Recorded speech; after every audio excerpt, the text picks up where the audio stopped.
Hey everybody, John Huber here, Maryland Education Network, brought to you by Maryland K-12 from my luxurious, beautiful downtown Ocean Pines office. Excuse my voice here, recovering from the COVID. Got the COVID. Fortunately, it wasn't that big of a thing. Took that new Plaxovid, seems to be doing the trick. So I think I'm slowly getting slowly getting back together. Anyway, this Anne Arundel County teacher shortage just it won't go away, and obviously it's not going away because it's a serious problem. So the first question, I was exchanging a few texts last night with someone whose opinion I really value, and she said something to the effect of, I just think that they need to, she said it's not going to fix anything until they pay more money. And I agree with that to a certain extent. But my opinion is it's more about working conditions than anything else. This teacher shortage has been going on for a long time, and it has slowly matriculated its way to the top of the news cycle. And COVID just kind of exacerbated the whole situation. Lots of people, like myself included, excuse me, retired, and there's not a new influx of new talent, or there's no influx of new talent coming into the system to take their place. So my take on it is very simple. I look at this, okay, and here's why I say that. Where do you think the shortages and the vacancies are? A quick little research here, quick little search on the internet here. I looked in specifically Anne Arundel County, and I said, what are the top performing schools in Anne Arundel County? In elementary, according to the site, I mean, I'm not trying to insult anybody. I'm just digging around a little bit. According to this website, which is publicschoolreview.com, they take in all this different criteria, test scores, and, et cetera, et cetera. They're saying Shipley's Choice Elementary, Benfield Elementary, Foyger McKenzie Elementary are the top three, according to them.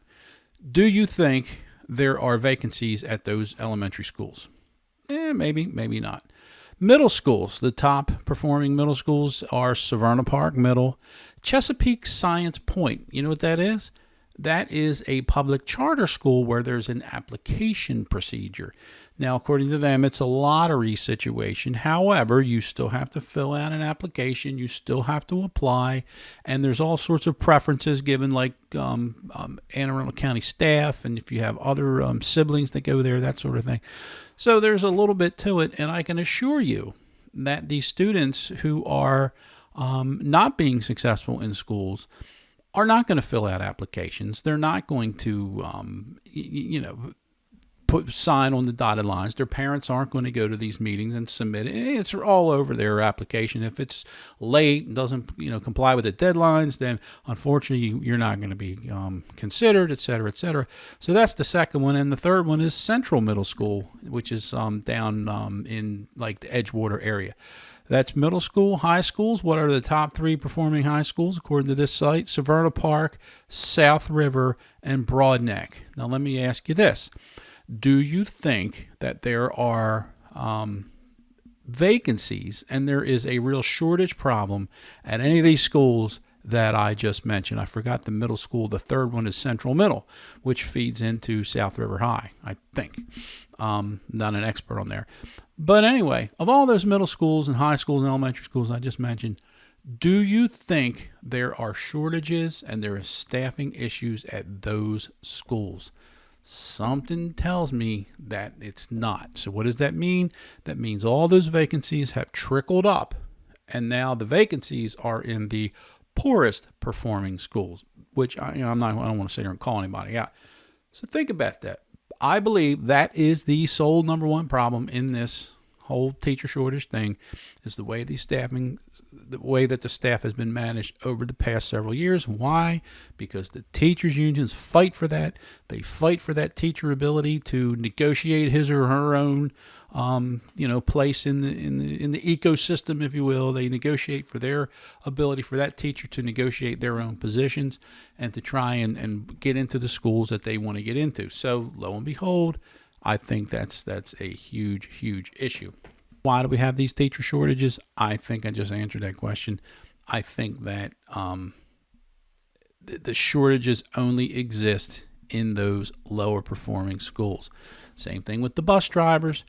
You don't think that there is a shortage of bus drivers in some of the better routes, do you? I don't think so. When I say the better routes, I mean, the nicer neighborhoods, the neighborhoods where the kids aren't acting a fool, where the kids aren't, got their hands, arms, and legs stuck out of the windows and throwing things and cussing and fighting and all that. When the kids are well behaved, do you think there is a shortage of drivers in those areas? I don't think so. So I'm working on trying to find out where the shortages are, specific schools, and it's difficult information to get a hold of. So if anybody has any information, let me know. I'd love to hear it because I believe that's an issue.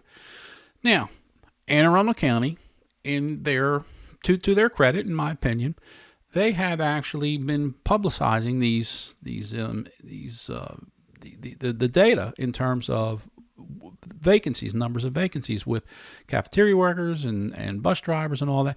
And it's been pretty good. They've been very open and honest. But if you read their latest one that came out, they're starting to indicate a few things. Number one, they're saying there's like these hiring freezes on moving people from schools to the central offices. So that way they're not taking away people from the schools to put them in the central offices. They're also talking about moving certified teachers from the central offices into the classrooms. Now there is an idea. I've been saying that for the longest time. I can tell you, folks, there are plenty of certified teachers in these systems. They're just not in the classroom. They've all been moved away. They've all been moved into these supervisor, liaison, coordinator type of roles where they're not teaching any classes, and that has created some shortages. Now, the last thing is what they're saying is they may be slightly increasing class size. Folks, it doesn't take a rocket scientist to figure this out. It's simple math. If you have 100 students who need a class, you can have 3 sections of 33, or 2 33s and 1 34, something like that. Or you can have 4 sections of 25 people, or you can have 2 sections of 50 people, students, that is. It's very simple math. So they're starting to say to slightly do that. And now what happens is, I can tell you this, at the high school level, you see classes like Spanish 5, all these AP classes where only a handful of kids have gotten to that level. These super high level classes where there might only be 6 or 8 kids in the class. They'll run the class anyway. That creates larger classes in the entry level classes. That's been going on for the longest time. I can assure you that increased class size is coming. It is coming. They have no other choice. They're talking about some contractual things with some special ed compliance issues, and everybody's upset about special ed. They're not meeting, especially in Baltimore City. If you've been following that. Yeah, of course they're not meeting the needs because they don't have the people to it. Why don't they have the people? Because the people aren't coming. Again, this is no news. Anyway, just thought I'd chime in on this Anne Arundel County thing. I can tell you it's my opinion, but I do not believe it. I'm still looking for the information. I don't think that there are shortages in any of the higher performing schools. So we'll wait and see. Thanks for tuning in. Have a great day.